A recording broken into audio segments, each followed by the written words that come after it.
ഇസ്വാ എവിടെ പോവാ? ഹായ്, അപ്പോൾ ഞങ്ങൾ മുടി വെട്ടാനായിട്ട് പോവാണ്. രണ്ടുപേർക്കും ഒരു മുടിയൊക്കെ വെട്ടി സെറ്റായിട്ട് വരാമെന്ന് വിചാരിച്ചു. വൈകുന്നേരം നല്ലൊരു മഴയൊക്കെ ഉണ്ടായിരുന്നു. അപ്പോൾ അത്യാവശ്യം തണുപ്പൊക്കെ ഉണ്ട്. കണ്ടില്ലേ, രണ്ടുപേരും എൻ്റെ മടിയിലേ ഇരിക്കുള്ളൂ. പാടും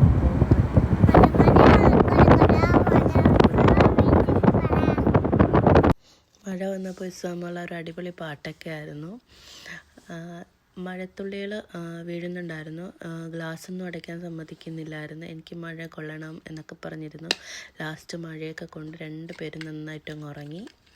അപ്പം ഉറക്കത്തിൽ നിന്നൊക്കെ വിളിച്ചുണർത്തിയാണ് ഞങ്ങൾ മുടി വെട്ടാനായിട്ട് കൊണ്ടുപോയത്. ആദ്യം പൊടിമോക്കാണ് മുടി വെട്ടിയത്. പൊടിമോള് ഉറക്കത്തിലായിരുന്നു, പക്ഷേ തലമുടി വെട്ടിത്തുടങ്ങിയപ്പോൾ ആൾ എണീറ്റ് നല്ല കരച്ചിലായി. പിന്നെ വീഡിയോസൊന്നും എടുത്തില്ല. പിന്നെ ലാസ്റ്റാണ് കുറച്ച് വീഡിയോസ് എടുത്തത്. ആൾക്ക് നല്ല വിഷമമുണ്ട് മുടിയൊക്കെ വെട്ടിയതിൽ. പിന്നെ ഇസ്വാമോക്ക് ഞങ്ങൾ ലുലുവിനകത്തുള്ള സലൂണിൽ നിന്നാണ് മുടി വെട്ടിയത്.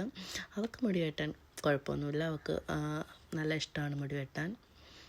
ചാടിത്തുള്ളിയൊക്കെയാണ് പോയത്. അപ്പോൾ ഒരുപാടൊന്നും മുടി കുറയ്ക്കുന്നില്ല. ആ ഫ്രണ്ടിലത്തെ കുറച്ച് മുടി മാത്രമേ കുറയ്ക്കുന്നുള്ളൂ. അങ്ങനെ മുടിയൊക്കെ അവൾ വെട്ടാനായിട്ട് അവൾ ഇരുന്ന് കൊടുക്കും കേട്ടോ. നല്ല അടിപൊളിയായിട്ടൊക്കെ പറയുന്ന അനുസരിച്ച് ഇരുന്ന് കൊടുക്കും. അപ്പം മുടി ഹീറ്റ് ചെയ്യുന്നതും ഒക്കെ നല്ല ഇഷ്ടമാണ് കേട്ടോ അതൊക്കെ. അങ്ങനെ ഇഷ്ടപ്പെട്ടെന്നാണ് എൻ്റെ അടുത്ത് പറയുന്നത്. അപ്പോൾ അതൊക്കെ കഴിഞ്ഞ് ഒക്കെ ഒന്ന് വൃത്തിയാക്കിയിട്ട് അവൾ ഇറക്കി. അപ്പോൾ ഇതാണ് ഇസ്വാമയുടെ ഒരു ലുക്ക്. എങ്ങനെയുണ്ട്? എല്ലാവർക്കും ഇഷ്ടമായോ? Okay, bye.